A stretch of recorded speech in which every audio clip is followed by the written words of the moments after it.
Pablo Marçal. Eu informo que a entrevista terá 30 minutos de duração, que começa a contar a partir de agora. O relógio já está aparecendo na tela.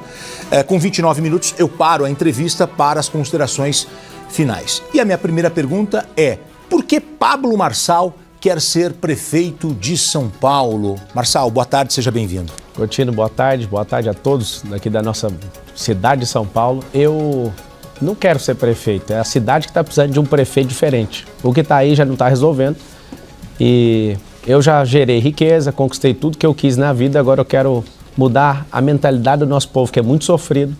Quero trazer conforto para as pessoas que hoje não têm uma moradia digna.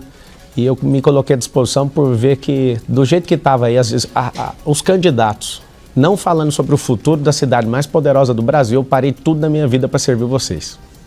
Pablo Marçal, caso você seja eleito, qual será o seu primeiro ato? Assumindo a Prefeitura de São Paulo, caso você vença a eleição, qual será a sua primeira atitude? A gente está liderando as pesquisas aí, empatado em primeiro lugar com uma outra pessoa. E a primeira coisa que eu vou fazer é o que eu estou fazendo agora, ouvir o povo, ouvir as classes, ouvir os mais necessitados. E aqui já deixo um primeiro compromisso nessa resposta. Nós vamos zerar todas as filas de exames e cirurgias. São 447 mil pessoas em fila de exame agora. Tem 192 mil pessoas esperando cirurgia. E nós vamos zerar isso tudo em 18 semanas. Eu faço um compromisso pela minha família que nós vamos parar tudo que for necessário, investir tudo para salvar esse povo que hoje está dependendo disso. Tem gente morrendo em filas de hospitais. E aqui, enquanto eu for prefeito, nós vamos comprar ociosidade nos hospitais públicos. Isso já foi feito. E é muito simples de fazer convênio com o governo do estado, convênio com outras prefeituras. Nós iremos unificar os prontuários, né? Vai ser uma frente muito forte que vai ser digitalizar, porque você vai numa UPA, depois você vai na outra, o prontuário de um lugar com o outro não tem conexão. Eles gostam de deixar uma bagunça simplesmente para você ficar parecendo um pirulito em boca de banguelo. Às vezes seu cadastro está errado, você tem que ir para outro lugar. Nós vamos colocar horário alternativo também, estender os horários de atendimento da prefeitura para você ser atendido na hora que você precisar. As subprefeituras nós vamos aumentar para capilarizar isso, que nós temos 96 distritos na cidade de São Paulo e temos só 32 subprefeituras. Nós vamos ter 96 e tudo em lugares unificados, para não ficar mandando você para um lugar para o outro. Outra coisa, sabe como é que a gente vai zerar isso? Diminuindo um passivo gigantesco na saúde, que é 30% das pessoas que entram nas UPAs, elas entram, sabe como? Acidente por falta de calçada. Na cidade de São Paulo tem milhões de metros quadrados que precisam ser feitos de calçada e nós vamos fazer um maior mutirão, sabe por quê? As pessoas não merecem cair nesses lugares. Candidato, daqui a pouco a gente vai falar mais sobre as ideias, as propostas para São Paulo, mas deixa eu tocar num assunto já logo de cara. Ontem o senhor e o ex-presidente Bolsonaro trocaram via rede social mensagens nada amistosas. O senhor cobrou, inclusive, os 100 mil que doou à campanha em 2018. Depois o ex-presidente disse que falta caráter ao senhor. O senhor acha que essa relação não tem mais volta? Como é que o senhor responde a essa fala do ex-presidente Jair Bolsonaro? Na eleição, tudo pode, né? Cada um fala o que quer. Meu respeito ao presidente. E a discussão não foi entre eu e ele, a discussão foi com o filho dele, que é problemático, o Carlos Bolsonaro. Ele realmente atrapalhou a eleição dele e continua atrapalhando o movimento das pessoas que são liberais e conservadores no país. Quanto ao Bolsonaro, nós temos esses princípios e nós queremos mudar o país. Ele tem todo o meu respeito, mas ele errou muito na escolha de querer apoiar um comunista, um cara que é maquinista, que é o candidato mais caro que a gente tem, que é o atual prefeito, que está fazendo milagres com o nosso dinheiro para ganhar uma eleição, para depois lotear a prefeitura inteira com 12 partidos políticos. Não dá.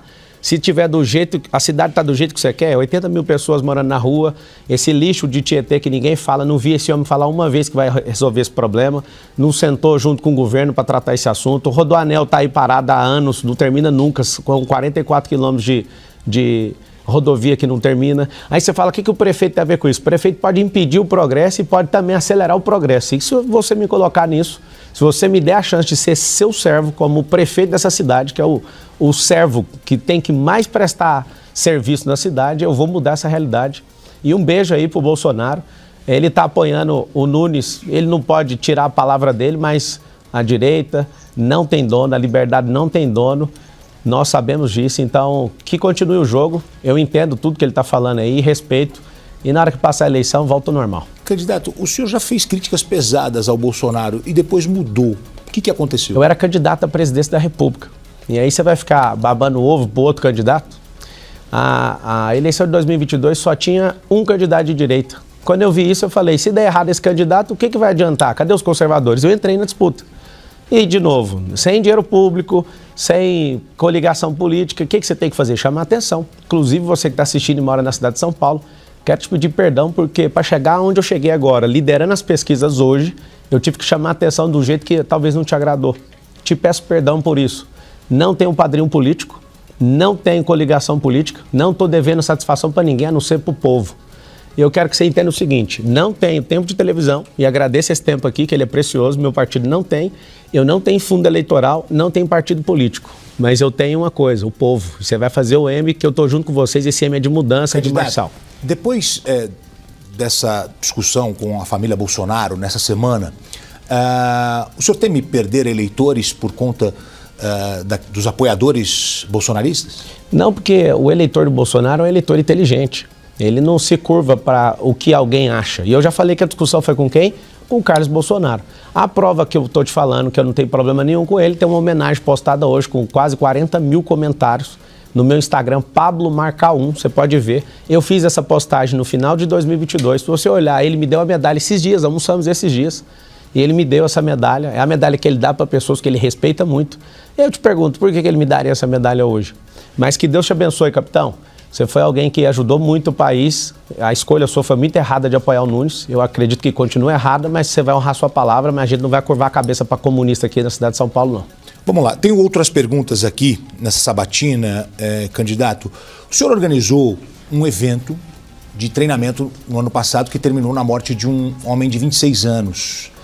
Segundo informações, o rapaz foi incentivado a correr uma maratona mesmo sem o preparo físico. Depois de mais de um ano do ocorrido, o senhor não se sente responsável por essa morte? Isso é uma mentira, não tem organização de maratona nenhuma. Ele estava treinando entre amigos, eu estava dormindo nesse dia, nunca organizei uma maratona, para você ter uma noção. Eu já corri 7 maratonas, eu sou Ironman, inclusive fiz uma prova de Ultraman na Flórida esse ano, de 452 quilômetros, e posso te falar o seguinte, fiz isso em 35 horas e 17 minutos. O senhor não teve relação com o evento? Zero. Não é funcionário de empresa. Por que o seu nome foi atrelado? Porque eu sou famoso, porque eu sou uma ameaça na política, tudo agora sou eu. Né? Olha os jornais, só ontem eu tive 1.500 menções, hoje eu sou capa na Veja, hoje eu estou aqui no Balanço Geral, né? Que está todo mundo assistindo.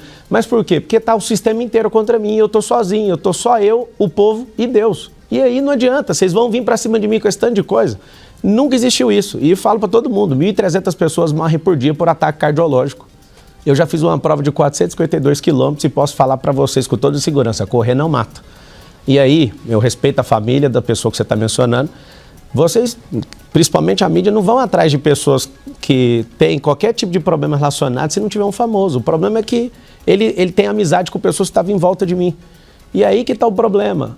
Cuide de cada um da sua vida. Inclusive, a Bíblia fala para você guardar seu coração, porque dele procedem as fontes da vida. Guarda seu coração de todo tipo de ataque para você continuar vivo aí. Candidato Pablo Marçal, o senhor é goiano. Sim. Nasceu em Goiás. Por que escolheu São Paulo para iniciar a sua carreira política? Foi a cidade onde eu mais prosperei. Eu vim para cá como milhões de pessoas que resolveram morar nessa cidade. E eu posso falar para você, eu vou te ensinar a prosperar. Você vai ver a maior geração de emprego. Nós vamos abrir 2 milhões de empregos nessa cidade. E isso vai ser determinante, sabe para quê? Para ter emprego aí nas periferias, para a gente diminuir esse trânsito maluco de 7 milhões de carros ficam trafegando e poluindo essa cidade o tempo inteiro. Esse estresse que também gera doença nas pessoas. Imagina você que está me assistindo agora, está no seu almoço. Obrigado por você abrir aí a oportunidade de falar com você. Você fica 3 horas, 2 horas, tem gente que chega a ficar 4 horas no trânsito, sabe por quê? Porque não tem o maior direito social garantido perto da sua casa. Eu vou fazer incentivo para as companhias abrirem vagas nas periferias, serão 2 milhões de empregos em 1.460 dias de governo. Esse movimento vai chamar empresarização. Inclusive, nós vamos revolucionar a educação, ensinando empresarização para o seu filho, desde a escola pública, desde o ensino básico. Eu sou filho de faxineira, sou filho de funcionário público, e a minha maior parte no ensino foi na escola pública e nós não fomos preparados para prosperar. A gente já vai falar sobre planos de governo, mas deixa eu só aproveitar para fazer uma pergunta. O senhor mora onde hoje? No Jardim Europa. Jardim Europa? Sim. Desde quando? Desde o começo da eleição, desde março. É porque a informação que a gente tem é que o senhor morava em Alphaville. Sim, eu tenho mansões em Alphaville, tenho mansão nos Estados Unidos. A pessoa que tem liberdade para construir riqueza, ela pode ter casa onde ela quiser, né? Eu tenho sítio em Alphaville, eu tenho fazenda em Itu, eu tenho resort próprio em Porto Feliz. Eu sou alguém abastado e quero que você saiba que você também pode crescer e ninguém pode colocar limite na sua vida. Outra pergunta. O senhor foi condenado a 4 anos de prisão em regime semiaberto por furto qualificado. Só não cumpriu a prisão porque a pena prescreveu. O senhor disse que não teve lucro com o esquema... Quem disse é a sentença que está escrito, foi o juiz que escreveu isso. Vou deixar o senhor responder. Tá bom. O senhor disse que não teve lucro com o esquema e que foi injustiçado. A justiça errou no seu caso? Na verdade, o que aconteceu? Eu trabalhei para um pastor, consertando computadores, ele era meu patrão, ganhava R$350. O que aconteceu? Um dia eu chego, a Polícia Federal está lá em casa, eu acabei tendo que ir para a superintendência, passei alguns dias lá, depois eu saio e respondo um processo de 13 anos. Sabe o que significa isso? Isso é uma injustiça que acontece com a maior parte dos jovens nessa cidade. Aquele dinheiro que eu pegava, que era R$350, era para ajudar minha mãe e a gente não tinha dinheiro para pagar advogado. O advogado queria R$2.000, eu não tinha. Eu era menor de idade, aí acabou acontecendo um fato logo depois que eu fiz 18 anos. Ano que vem, Gotino, esse processo faz 20 anos. Eu não tenho nada a esconder. Inclusive, todas as vezes que vocês tocarem nesse inquérito ou nesse processo, eu faço questão de lembrar 1 trilhão que foi desviado pelo presidente Lula. E ele está aí, presidente do Brasil, ninguém importa com isso. Agora, se vocês acharem algo que eu peguei de alguém, eu devolvo 4 vezes mais. Isso, eu tenho minha consciência em paz, meu pai me ensinou a ser homem. E vocês se preparem, porque eu sou o próximo prefeito de São Paulo e esse povo vai fazer a minha vida virar um inferno. Eu fui muito inocente de ter que trabalhar com gente que não tem caráter. Eu respeitei, porque ele era um líder religioso. E eu consertava esses computadores e eu posso falar o seguinte, me arrependo de ter aproximado dessa pessoa, mas eu falo aqui olhando nos seus olhos, nunca toquei em nada de ninguém, aquilo era para ajudar a minha família e hoje em São Paulo, por falta de oportunidade, muitos adolescentes e muitos jovens estão perdendo a sua vida porque acreditam na saída de crime, nós vamos dar emprego para todo mundo, para ninguém passar isso. Vocês não vão perder seus filhos não vão para a cadeia e nós vamos revolucionar o ensino nessa cidade. Deixa eu aproveitar esse tema, porque eu gostaria que o senhor aproveitasse para explicar um áudio que foi divulgado nessa semana, o senhor tomou conhecimento, ligado ao processo em que teve essa condenação. No áudio, o senhor conversa com uma pessoa que se chama Castor e fala sobre... É pastor, eu já falei, é o pastor, ele foi meu pastor na igreja. Ah, então não é Castor, é pastor. É, pastor. Ok. E ele fala sobre captura de e-mails que, segundo a justiça, se tratava de um esquema criminoso. Sim. É sobre isso que o senhor falou agora? Sim, é sobre isso. E eu estou alegando isso. Eu não tive nenhuma vantagem financeira a não ser perseguido criminalmente por 13 anos. Sabe o que eu aprendi com isso? Eu odeio injustiça. Nunca na minha vida eu aceito gente que tem coisas escusas ou ilegais fazer nenhum tipo de negócio. Eu tenho mais de 40 empresas hoje, invisto em mais de 120 startups, sou um homem sério, pai de família, tenho 4 filhos e a esquerda está maluca querendo me bater com isso. Pode ficar à vontade. Se quiser mexer em processo de 20 anos atrás, vamos pegar processo do prefeito atual com creche, vamos pegar boletim de ocorrência por agressão à mulher, que está ali, que fica apavorado quando toca nisso. Vamos pegar os 3 processos do Boulos. Nós precisamos fazer um evento para falar dos processos de todo mundo. Eu estou falando do seu futuro. Meu passado já foi ressignificado. Eu governo e desfruto no presente. Agora eu quero fazer você mudar de vida. Se vocês quiserem mexer no meu passado, eu abro tudo o que vocês quiserem. Desde que seja uma mesa onde a gente coloca o presidente da República, o atual prefeito com questões de desvio de creche, com desvio para o PCC, com questão de ônibus, com todas as prisões que o Boulos já teve. Se for para falar de processo e passado, eu topo. Aí, se você for medir alguém pelo passado, quem tiver o passado mais leve, você dá o voto. O número é 28. O passado mais leve desse povo aí é o meu e tá tudo certo. Passado é ressignificado, futuro planejado e o presente agora é governando para servir você. Bom, antes da gente entrar nas propostas, nas ideias, uma última pergunta, mas agora falando do partido. Sim. A Polícia Civil de São Paulo investiga a ligação de aliados do seu partido, PRTB, com a facção criminosa PCC. São suspeitos de trocar carros de luxo por cocaína. E tem um candidato a vereador, ex-PM, que já foi condenado por fornecer informações aos criminosos. O que o senhor tem a dizer sobre isso? O senhor tem medo que essa investigação possa atrapalhar a sua caminhada? Como eu já fui investigado, fique à vontade, pau nesses bandidos. Eu sonho com o Brasil, meu partido é o Brasil. Eu sonho, o Gotino, desculpa. Eu sonho, sabe com o quê? Com um brasileiro podendo se candidatar sem precisar de partido político. O PCC está infiltrado em quase tudo. Eles viraram uma mega operação de empreendedorismo. Esses caras estão em tudo. Eu não tenho nada com esses caras. E anotem aí, vocês estão assistindo. PCC não manda em favela, Boulos não manda em favela, favela do povo. Sabe por quê que eu vou devolver ela para vocês? Porque favela é sinônimo de ausência do Estado. Nós vamos redesenhar essas ruas, nós vamos dar a vida digna para vocês. E anotem o que eu estou falando, essa é a última geração do crime. Vai começar por São Paulo e vai esparramar pelo Brasil inteiro. Tem como fazer isso. Você sabe por que o crime é organizado? Porque a prefeitura, o governo do Estado, a federação governada pelo presidente Luiz Inácio Lula da Silva é uma bagunça. Nós precisamos de ter os números nas mãos, nós precisamos servir as pessoas. Então aqui, todos do meu partido que tiver qualquer envolvimento com quem quer que seja, que pague pau nesses bandidos, e eu não quero saber desse assunto. Agora na política, todo mundo quer me associar com qualquer tipo de coisa. Não me curvo para bandido, não me curvo para crime, cada um que se lasque naquilo que você fez. Bom, só deixando claro que nós não associamos o senhor a essa situação. Mas é o partido. Partido é aquela coisa que mais atrapalha. O meu partido, obrigado pela oportunidade de falar mais uma vez, meu partido é o Brasil. Vamos falar de plano de governo. O seu plano de governo diz que sua proposta é levar São Paulo para o ano de 2050, antes de 2030. Ou seja, fazer um avanço econômico e tecnológico. O senhor pode detalhar como é que vai ser esse plano para a cidade? Sim. Esse plano é o seguinte, chama-se virtualização, empresarização, não sei se assim fica na posição que a pessoa assiste ou do lado de cá, empresarização, que é a letra E, e isso aqui, ó, mudança de mentalidade. Vou te mostrar como é que vai ser a mudança de mentalidade na escola. Como que é a mudança de mentalidade na escola? Seu filho vai ter uma identidade esportiva. Nós vamos investir para a nossa escola pública de São Paulo virar uma escola olímpica.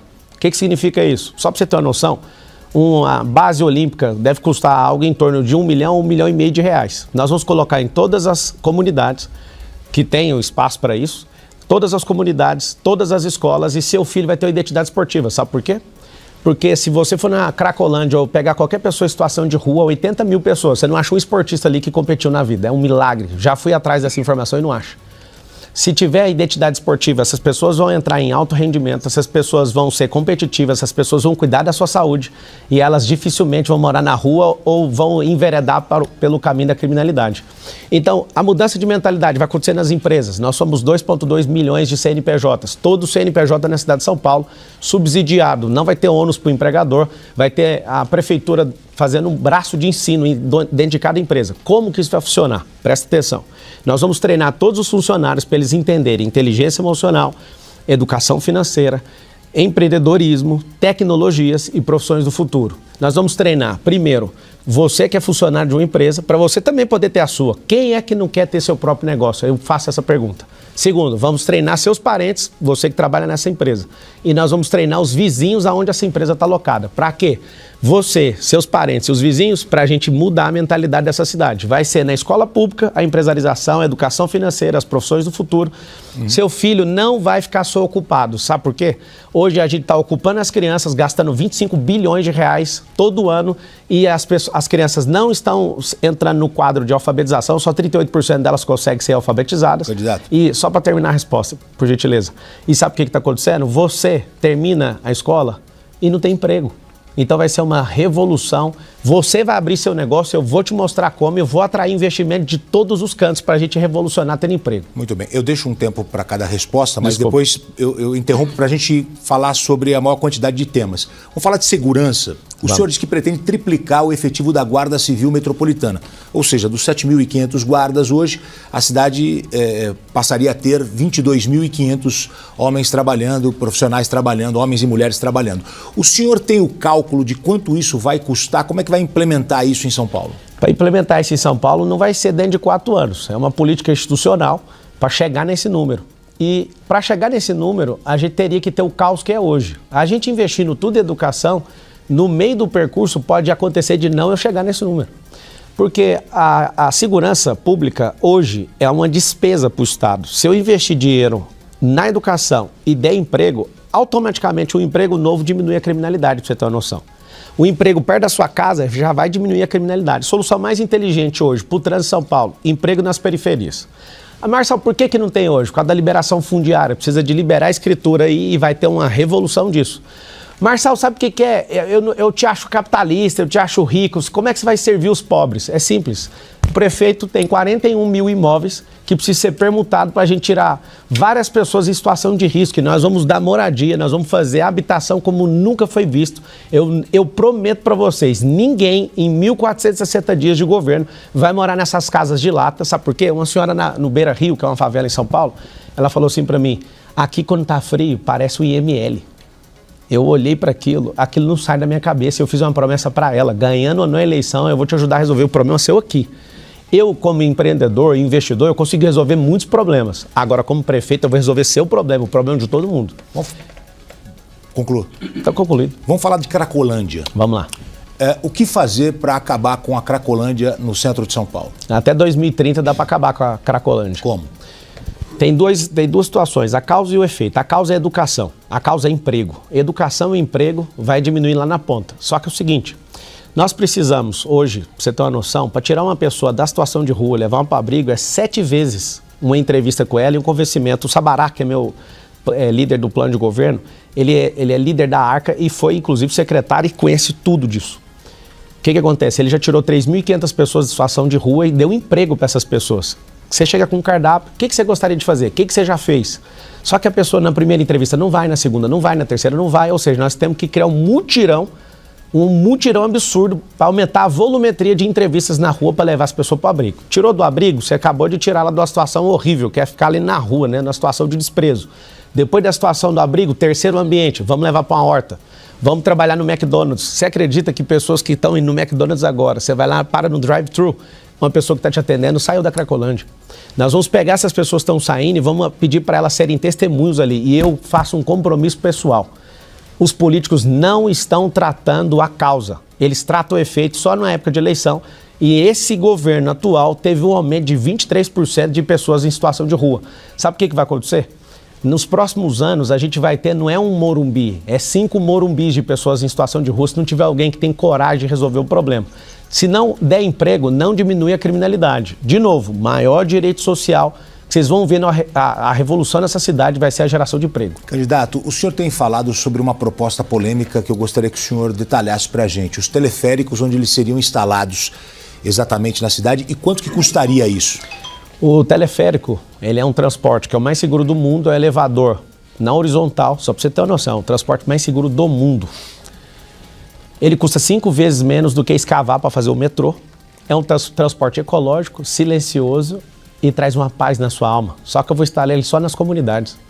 Porque eu quero fazer sua comunidade ter investimento. Eu quero fazer isso aí virar um polo turístico, gastronômico, hoteleiro, de empreendedorismo e colocar centros olímpicos aonde você mora. Você acredita que isso é capaz? Os governantes estão chamando isso de polêmico, sabe por quê? Porque o segredo deles é sequestrar a alma de vocês, para vocês sempre acreditarem naquilo que eles nunca vão te entregar. Se a gente não investir em vocês, não tem como fazer vocês prosperarem. E aqui eu quero finalizar falando algo. Nós vamos criar centros acústicos para as pessoas fazerem seus bailes, seus pancadões dentro desses lugares. Porque você que é pobre, quando você começa a prosperar, você não aguenta, porque esse povo não te deixa dormir, e você vai embora da favela. O que acontece? A favela perde o dinheiro de quem está prosperando, não tem investimento do Estado e não tem nenhum tipo de investimento turístico. Por isso que vocês estão abandonados. 2 perguntas. Quais comunidades receberiam? E o teleférico não é um transporte que você vai conseguir movimentar poucas pessoas? Ele não tem pausa e depende do investimento. Pra você ter uma noção, a gente consegue pegar por 50 milhões de reais o quilômetro para fazer isso. E aqui eu não vou fazer como todo político que é vagabundo com dinheiro público, ele não entende nada. Sabe o que eu vou fazer? Nós vamos testar uma via e pôr a população para falar, isso aqui funciona. Nós vamos criar 10 bolsões de estacionamento para ser na entrada das 10 rodovias da cidade de São Paulo, interligando com ônibus movido a hidrogênio. A gente vai mudar essa frota toda, isso vai levar alguns anos, mas nós vamos respeitar a natureza dessa cidade. E vamos ligar com o teleférico, sabe por quê? Porque imagina a quantidade de pessoas que vêm dentro de um carro e passam o dia inteiro em São Paulo e vão embora para o interior todo dia. Milhares. Nós vamos criar esses bolsões, usar esse teleférico para ligar na estação, nas próximas estações dessas entradas da cidade de São Paulo, e o teleférico é para honrar você na comunidade. Eu vou te explicar por que vocês vão mudar de vida, porque nós vamos investir aí. O governo não investe em vocês, eles ficam fazendo panfletos, fazendo gracinha só no período eleitoral. Vocês vão sair desse sequestro emocional. Heliópolis, por exemplo, receberia? Começa na Vila União, a primeira lá na Zona Leste, a primeira que eu fui. Se vocês não me deixarem ser prefeito de São Paulo, Anota o que eu vou falar, porque eu já faço isso na África. Eu já faço isso em Angola desde 2019. Eu sei como é que faz para desfavelizar. Eu dou conta. Eu já fiz e tá no YouTube. Olha aí. Pablo Marçal Camizungo. Eu já fiz o que eu tô falando que eu vou fazer. E a Vila União foi a primeira comunidade que eu fui. Vocês terão, eu sendo prefeito ou não, eu vou servir vocês e vou mostrar como é que resolve. Sabe o que tá faltando na Vila União, na Zona Leste? Tá faltando uma coisa. Faltando energia. Mas cadê os postes? Conseguiu, mas precisa de colocar guia na calçada. Precisa de mutirão, precisa de gente interessada. Eu vou mudar uma primeira, vou mudar a segunda, vou mostrar como é que funciona e nós vamos replicar isso para as mais de 1000 favelas na cidade de São Paulo. Ninguém está falando de desfavelizar essa cidade. Eu vou falar para vocês, a comunidade vai ser forte e não vai ter... Você quer... Não, que nós estamos na reta final aqui da nossa entrevista. O senhor pretende mudar a sede da prefeitura para a Zona Norte? Sim, por quê? Porque não tem investimento na Zona Norte. Ali em Brasilândia, por exemplo, se você leva ali, que eu estou detectando nessa área, eu já tenho visto as áreas para fazer isso. Se a gente leva os investimentos, o maior prédio do mundo, não sei se você vai tocar nesse assunto também, aqui vai ter o maior prédio do mundo. Vai ser um símbolo de turismo e de disrupção na construção civil. Você imagina o tanto de emprego que vai ter na construção civil? Quem vai pagar isso? É o governo? Não, vai ser investimento privado, mas alguém com a caneta BIC precisa de autorizar. Nós vamos construir lá onde é Interlagos hoje, esse prédio, o maior prédio do mundo, vai ter que mexer no plano diretor. Deixa que o político aqui resolve, só me dá a caneta. Me dá a caneta que eu vou resolver. Por que eu quero fazer isso? Porque nós precisamos de honrar as extremidades, as capilaridades, as periferias. Senão ninguém quer investir. Você imagina se eu levando a prefeitura para a Zona Norte, o que vai acontecer com os imóveis de vocês? Nós vamos ter investimento, valorização. O cinturão de empresas, nós vamos fazer um cinturão de empresas de 120 quilômetros. Tem um cinturão hoje do Rodoanel de 177 quilômetros. Nós vamos diminuir esse cinturão com empresas. Sabe para quê? As empresas que contratarem funcionários, presta atenção, que moram perto dessas empresas, dentro da periferia, vão receber incentivo da prefeitura. É por isso que nós vamos mudar a vida de vocês. Vamos no pique. Caso o senhor seja eleito, o senhor se compromete a ficar no cargo ou há o risco de, na próxima eleição, o senhor sair para uma outra candidatura e entregar para a sua vice? 1.480 dias é o meu compromisso com vocês. Eu quero mudar o país através de São Paulo e eu vou provar em todos os dias. Se vocês quiserem que eu fique mais uma vez, a gente discute na próxima eleição. E eu quero pedir para vocês o seguinte, faz o M. O número é 28, eu estou sozinho. Até aqui eu cheguei, estou liderando a pesquisa do Datafolha, nem sei como que esse povo teve coragem de soltar isso. E o número é 28, eu quero, por favor, pedir para você, para a gente liderar essa cidade. Tem um anel aqui, Gotino, que está aqui, ó, de mudança de mentalidade. Se você puder, no dia 6 de outubro, você vai dar esse anel para alguém. E esse anel é muito importante, é um anel de governante. Se você puder colocar isso aqui, ó, e falar, você é meu governante, eu vou te falar, eu sou seu servo e eu vou mudar. Eu estou de saco cheio desses politiqueiros, não dê chance para eles, mais nunca aqui na cidade de São Paulo. Penúltima, o senhor pode definir uma palavra a seus adversários nessa campanha? Começo com Boulos. Já defini. Isso não é desrespeitoso? É isso que é o desrespeito, aceitar um cara desse ser prefeito nessa cidade. Boulos, enquanto eu estiver aqui, você nunca vai ser prefeito dessa cidade. Nunes. É um bananinha. Datena. Dá pena. Tabata. Vamos só para quem está competindo, só os 3 até aí. Os demais não tem nenhuma palavra para falar deles. Marina Helena. Não tem nada a declarar, nenhum outro. Marçal. Próximo prefeito. O servo. Bom, nós estamos finalizando aqui a nossa entrevista. Eu vou congelar o relógio com 1 minuto, tá? O senhor falou sobre o prédio. Por que a prefeitura faria um prédio não é a prefeitura. De 1 quilômetro? Não, então não é responsabilidade da prefeitura fazer. Mas alguém tem que falar, sabe por quê? Porque as maiores então vai ser um prédio privado. Claro, não público. É com parceria público-privada. Nós temos o poder da caneta. E aqui, ó, eu quero deixar um compromisso com todas as crianças e os mais pobres dessa cidade. Eu tenho relógios de 400 mil, de 200 mil e eu resolvi usar esse relógio aqui do Theo, lá do Jardim Rosana, lá no Campo Limpo. Eu tive na feira no final de semana e o Theo me deu esse relógio. O Theo, garoto de 8 anos, chorou e falou, senti de te dar. E aqui eu senti um recado da parte de Deus falando assim, ó, olha para esse relógio porque é a hora dos mais pobres e das crianças. Theo, eu falei para você que eu ia usar isso aqui todo o tempo, eu vou honrar você e todas as crianças e os mais pobres e todos os favelados. Nós vamos mudar a realidade desse país, começando por São Paulo. Desculpe interrompê-lo, só para a gente poder encerrar aqui com 1 minuto para suas considerações finais, por gentileza. Eu peço, com todo respeito e licença para entrar na sua casa ou no seu trabalho e te pedir um favor. Você que é cristão, Não aceita pessoas que defendem o aborto, nem o comunismo, nem a invasão de propriedade privada de famílias que lutaram para conquistar isso. Eu sei como resolver o problema seu de habitação e eu vou te ajudar. Eu vou permutar as áreas da prefeitura para mudar a realidade de muita gente aqui. Eu vou chamar um empresariado, 2 milhões de empresários, para ajudar a reconstruir aonde você mora. Nós vamos abrir emprego onde você está ficando hoje. Você vai mudar de vida. Me dá a chance de poder servir vocês. Theo, esse aqui é meu compromisso. Eu olho para isso aqui e lembro de você o tempo inteiro. Agora eu estou pedindo para você. Seu voto é um anel. Seu voto é uma aliança. Me dá essa confiança. Me deixa servir vocês. Um beijo no coração. Deus vai mudar a nossa sorte. A gente está sozinho. Nós, o povo e Deus. Eu não tenho compromisso com o politiqueiro, nem com o sistema, nem com ninguém. E eu construí riqueza, você também vai construir. Chegou a hora do povo de São Paulo prosperar. Um beijo no seu coração, o número é 28. E segue o Instagram, Pablo Marcal 1. Candidato, obrigado pela presença, uma boa tarde. Vou abrir uma live agora. Tamo junto. Boa tarde, Gotino. Olha, Pablo Marçal foi o último sabatinado aqui no Balanço Geral.